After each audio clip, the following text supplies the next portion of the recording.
گزاریں گے، باتیں ہوں گی، ایک کاروائی ہو جائے گی اور بات ختم ہوگی۔ تو میرا کوئی اتنا سیریس آنے کا پروگرام بھی نہیں تھا، تو رات ایک جگہ بیٹھے ہوئے تھے کسی دوست کے پاس، تو وہ کہنے لگا کہ جو موجودہ ڈپٹی کمشنر صاحب ہیں وہ بہت دلچسپی سے اور گراس روٹ لیول پہ جا کر معاملات کو دیکھتے ہیں، سمجھتے ہیں اور انہیں حل کرنے کی کوشش بھی کرتے ہیں۔ اور اس نے مجھے یہ بھی بتایا کہ کل یا پرسوں انہوں نے جہاں سمڑیال سیالکوٹ روڈ پہ موٹر وے آ کے ملتی ہے، وہاں سے لے کے چائنا چوک تک کا فاصلہ 3.5-4 گھنٹوں کے میں پوری ٹیم کے ساتھ طے کیا۔ اس کا دوسرا مطلب ان کی دلچسپی ہے معاملات کے اندر۔ تو میں نے کہا چلیں ہم بھی جا کے اپنی بات کرتے ہیں، اور اس امید کے ساتھ کرتے ہیں کہ اس کا کوئی اثر نکلے گا، کوئی نتیجہ نکلے گا۔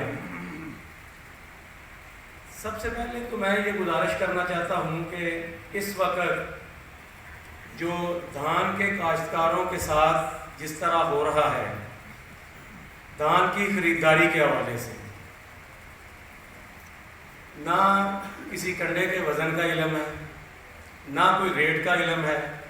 اور ریٹ کی کمی اور بیشی کی وجہ کیا بتائی جاتی ہے کہ بینک نے لمٹ پاس نہیں کی۔ جناب والا، اس کے علاوہ میری دوسری گزارش یہ ہے کہ آئندہ دنوں میں گندم کی بوائی کا سیزن شروع ہونے والا ہے۔ میں سمجھتا ہوں کہ ضلع سیالکوٹ کے اندر کھادوں کی جو مقدار ہے، جو ان کی طلب ہے اور ان کی رسد ہے، اسے رسد کو طلب کے مطابق انشور کیا جائے۔ اور جو ابھی سمجھ میں آ رہی ہے بات کہ جو ظلم ہونے جا رہا ہے، جس کے لیے مافیا بالکل تیار بیٹھی ہے، وہ گندم کے بیج کی شارٹیج آئے گی، جو عمومی طور پہ نظر آ رہا ہے وادی النظر میں۔ اور میں سمجھتا ہوں کہ یہ بھی ایک بڑا ظلم ہونے جا رہا ہے۔ تو جناب ڈپٹی کمشنر صاحب سے میری درخواست ہے کہ وہ متعلقہ اداروں کو اس پہ الرٹ کریں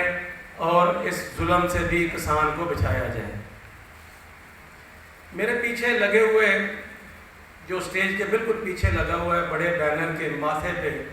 اس کی پیشانی پہ لکھا ہوا ہے 5 الفاظ کے اندر: پیداوار بڑھائیں، مشینی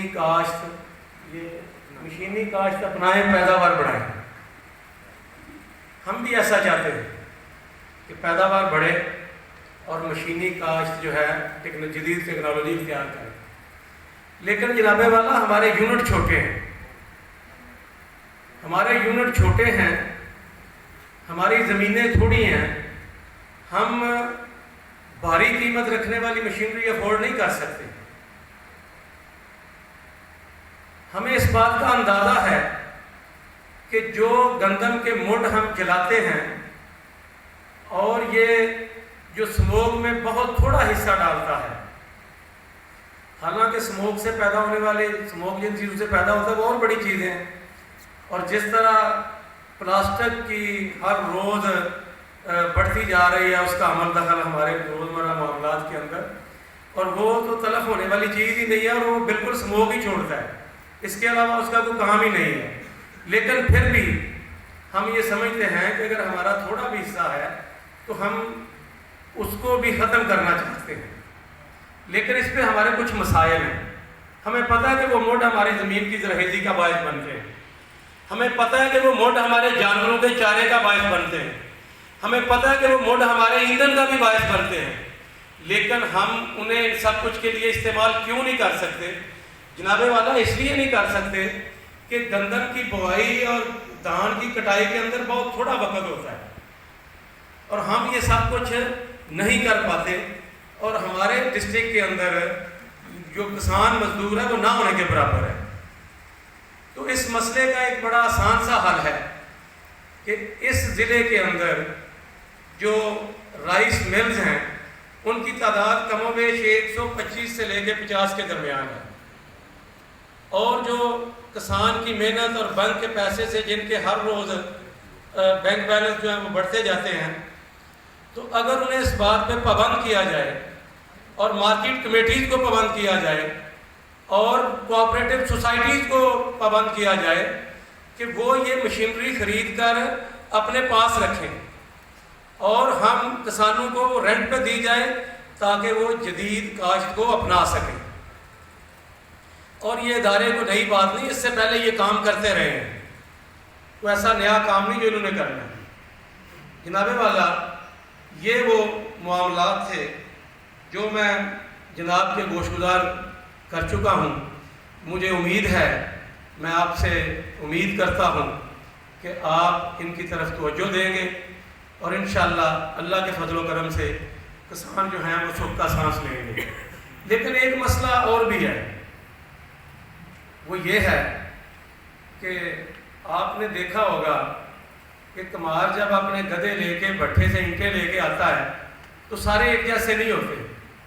کچھ تکڑے ہوتے ہیں، کچھ شرارتی ہوتے ہیں، کچھ کمزور ہوتے ہیں. تو جو تکڑے اور شرارتی ہوتے ہیں وہ شرارتیں کرتے جاتے ہیں، ان کی اینٹیں گرتی جاتی ہیں. اور کمار نے کبھی وہ اینٹ جو نیچے گرتی ہے وہ اٹھا کے اس پہ نہیں رکھی جو گراتا ہے، وہ اٹھا کے اس پہ رکھتا ہے جو سب سے پیچھے ہوتا ہے، جس کی ٹانگیں ویسے ہی بیٹھ رہی ہوتی ہیں کیونکہ اسی پہ احسان ہوتا ہے. تو میرے بھائی، یہ ہمارا بھی مسئلہ ہے کہ اگر ہمیں اس سارے بوجھ سے بچنا ہے تو ہمیں بھی برابری پہ آنا پڑے گا، اپنی طاقت کو بڑھانا پڑے گا، اپنے شعور کو بیدار کرنا پڑے گا اور اپنے اجتماعی معاملات کے لیے کسان بیٹھک کا انعقاد کرنا ہوگا. وما علینا الا البلاغ المبین.